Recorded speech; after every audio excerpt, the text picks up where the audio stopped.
Saya cuman karena tidak enak kalau saya mau menceritakan keadaan saya pribadi ya. Kalau pengalaman saya pribadi terlalu banyak bukti-bukti nyata subhanallah yang saya hadapin pribadi. Pada saat lagi terdesak dari sisi ekonomi, godaan luar biasa, ada pinjaman yang berbunga, ada yang begini, ada yang begitu, tetap saya tolak, saya komitmen. Sampai pada titik terakhir, titik klimaksnya saya pertahankan, Allah berikan jalan keluar yang tidak masuk di akal ikhwan. Betul-betul tidak masuk di benak saya. Saya ceritakan salah satunya, pada saat saya ada masalah kemarin di Kalibata. Ini untuk diambil ibrah saja. Restoran saya buka 2 tahun 8 bulan. Kemudian saya pertemukan antara omset sama bayar sewa dan ya service charge-nya. Karena di mall ada service charge maka tidak cukup, tidak berimbang. Saya merasa selama hampir 3 tahun tidak mendapatkan keuntungan. Lalu saya berpikir untuk menutup restoran itu.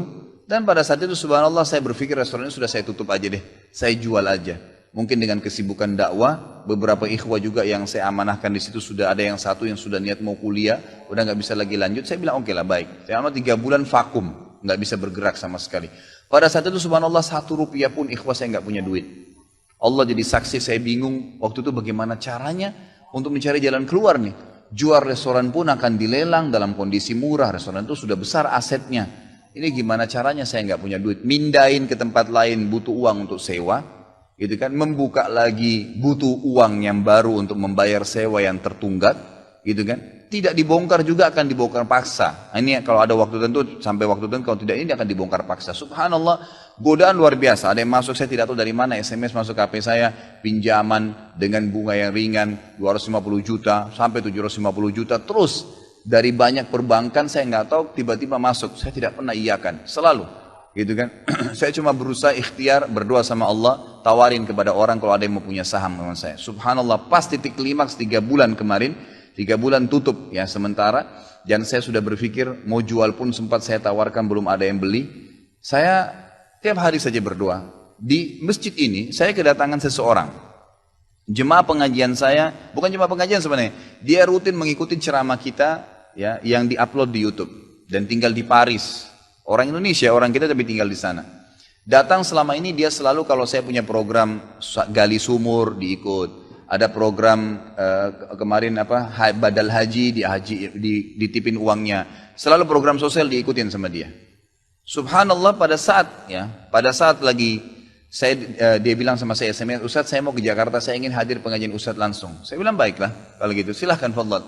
Selesai pengajian kita, waktu itu selesai jam 9 malam, kurang lebih seperti jam-jam seperti ini. Lalu kemudian dia datang sebelah saya belum pernah lihat orangnya. Lalu dia salaman sama saya, dia bilang, Ustaz saya Pak John Firdaus, dia bilang sama saya gitu. Terus saya bilang, oh iya Pak, saya belum paham nih. Dia bilang, saya yang dari Paris Ustaz. Oh antum, terus salaman lah, ngobrol-ngobrol. Sampai ke mobil gitu kan. Saya sempat kasih dia beberapa buku yang biasa saya bawa di mobil. Ini akhi mungkin antum bisa baca-baca di sana sama keluarga dan seterusnya. Sebelum berpisah, dia bilang sama saya, Ustaz saya sempat bawa teman ke Kalibata. Kok saya mau ajak makan tutup tempatnya Ustaz? Oh iya ceritanya ada tunggakan pembayaran yang belum saya bayar dari sewanya karena tidak cukup antara omset penjualan dengan ini. Oh gitu Ustaz iya. Kira-kira butuh berapa biaya? Saya bilang mungkin saya butuh sekitar 250 juta untuk memutar kembali restoran ini. Karena butuh ada tunggakan 168 dan saya harus dengan biaya operasional sekitar 250 juta. Rencananya memang saya mau buka saham kalau memang ada yang mau masuk. Dia bilang sama saya tiba-tiba ini cuma mau berpisah di sini di depan masjid ini dia bilang sama saya, Ustadz kalau Ustadz bilang saya baru saja kemarin masukin anggaran dana saya 400 juta di satu perusahaan. Kalau saya tahu saya akan ikut sama Ustadz. Ya sudahlah akhi, qadarullah nggak apa-apa gitu kan. Tapi kalau emang Ustadz mau saya coba pikirkan nanti saya pertimbangkan kira-kira berapa. Saya bilang saya akan buka saham 250 juta itu 10% dari omset antum akan ambil. Karena aset restoran sekarang 2,5 M. Baiklah dia bilang sama saya gitu. Saya pulang ke Paris ini hari Senin saya berangkat. Saya bicara sama istri, saya langsung kasih berita ke Ustadz, lalu saya kasih. Baiklah saya bilang kalau begitu. Dia pulang, subhanallah, saya pikir ya sudahlah. Ini mungkin dia mau pertimbangkan lagi.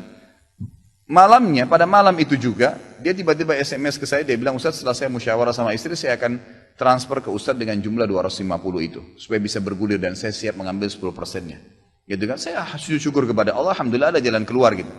Subhanallah saya ke Kalibata, saya bicara besoknya sama GM-nya, saya ngobrol, ini gimana jalan keluar, saya sudah ada duitnya sekarang dan mau diputar. Oh udah nggak bisa Pak Khalid, ini kan sudah 3 bulan vakum, udah nggak bisa, harus Dibongkar, udah tutup, nggak bisa lagi. Kalau Pak Halid mau pindah tempat lain silakan. Atau mau buka sini kembali harus ganti nama. Baiklah, saya coba kembali kepada Allah SWT lagi berdoa, ya Allah berikan petunjuk, ada apa sebenarnya ini, bagaimana jalan keluarnya. Hati saya subhanallah cenderung untuk keluar, gitu kan. Udahlah mungkin saatnya untuk keluar dari situ, karena memang selama ini ada teman-teman saya berikan masukan juga yang sering datang, akhi di sini parkiran susah, akhi di sini kadang-kadang tidak ditahu dan seterusnya, lebih baik kalau ente keluar. Saya tiba-tiba berpikir mungkin saya keluar deh. Saya iseng aja, jadi condet saya mutar-mutar. Coba deh saya cari ruko. Mungkin ada. Dengan 250 juta daripada saya bayar ke Kalibata. Mendingan saya sewa ruko. Mungkin bisa sewa 2 tahun. Ya, mungkin 75 juta, 100 juta per tahun. Saya bisa dapat 2 tahun. Lalu saya coba gulirkan lagi. Dengan izin Allah. Di depan rumah, di Jalan Raya Condet itu dekat rumah orang tua saya. Ada 1 ruko. 2 ruko disambung, 3 tingkat. Dan ruko itu bekas travel haji umroh gitu kan, pas dipasang spanduknya disewa, dikontrakin gitu kan. Saya langsung tanya, saya telepon, setelah saya tinjau beberapa lokasi, kemudian saya tanya telepon, dia bilang boleh silakan bapak lihat. Saya lihat ke dalam cocok, alhamdulillah 3 lantai itu. Kemudian saya tanya sewanya, ternyata dananya juga mencukupin gitu kan, dananya mencukupin. Lalu kemudian saya mulailah ya proses, saya bayar sewanya, kemudian saya juga proses pemindahan, dan insya Allah dalam waktu dekat akan dibuka. Tapi saya melihat dari pelajaran sini ikhwah, bahwasanya jalan keluar dari Allah itu ribuan, jutaan jalan keluarnya. Sabarin aja, nikmatin prosesnya. Setiap penawaran haram, tolak, jangan pernah mau. Dengan izin Allah akan ada jalan keluar. Tidak ada. Kata Nabi SAW, man taraka syai'an lillah abdalahu khairan min. Gitu kan? Jadi tidak ada sama sekali. Subhanallah, pada saat itu saya harus bayar sewa 225 juta. Uang sisa 250 juta pada saat itu. Terus kemudian saya sempat telepon ke akh itu lagi, ya, Pak John, semoga Allah jaga beliau. Saya sempat telepon, kemudian saya katakan, akhi, kemarin antum bilang antum sempat masukin dana 450 di 400 di Jakarta itu. Bagaimana kalau antum tarik uang itu, kalau masih bisa, kita gabungin aja. Saham kan per 250 juta itu ada 10%. Antum ambil aja 30% dari semua total omset penjualan nanti. Tidak usah dengan 750, dengan 650 saja. Gitu kan? Dia bilang kalau itu sudah nggak bisa Ustaz. Tapi memang coba saya pertimbangkan deh. Saya akan coba hubungin teman-teman di Paris ini yang sudah biasa, yang kenal antum. Gitu kan? Kalau yang kenal antum mungkin mereka bisa. Baiklah, fadhal. Subhanallah, besok dia SMS lagi ke saya. Ustaz, saya sudah musyawarah dengan istri, ternyata saya punya dana cukup. 650, kami yang pegang semua saham itu. Ditransfer uang semua ke saya. Yang tadinya saya dari 1 rupiah tidak pegang duit, masuk uang 650 juta ikhwah, tidak masuk di akal. Gitu. Sesuatu yang tidak masuk. Orang ini saya nggak kenal, nggak pernah ketemu, sekali ketemu di sini, dan sekarang sudah kembali ke Paris. Setiap kali saya bilang akadnya saya akan kirim, baru tadi saya kirim akadnya. Sudah nggak apa-apa Ustaz, saya percaya. Akhi, ini bisnis loh, bisa untung rugi. Sudah paham Ustaz. Orang lain aja banyak bisnis dia rugiin saya nggak takut, apalagi sama Ustaz. Sudah silakan, alhamdulillah. Saya melihat Allah berikan jalan keluar yang sangat dimudahkan. Yang penting nikmatin prosesnya dan yakin kepada Allah SWT. Jangan takut.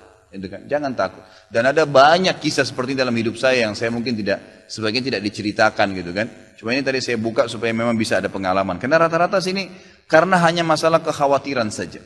Kekhawatiran rezeki yang insya Allah tidak akan ada masalah dalam kehidupan kita.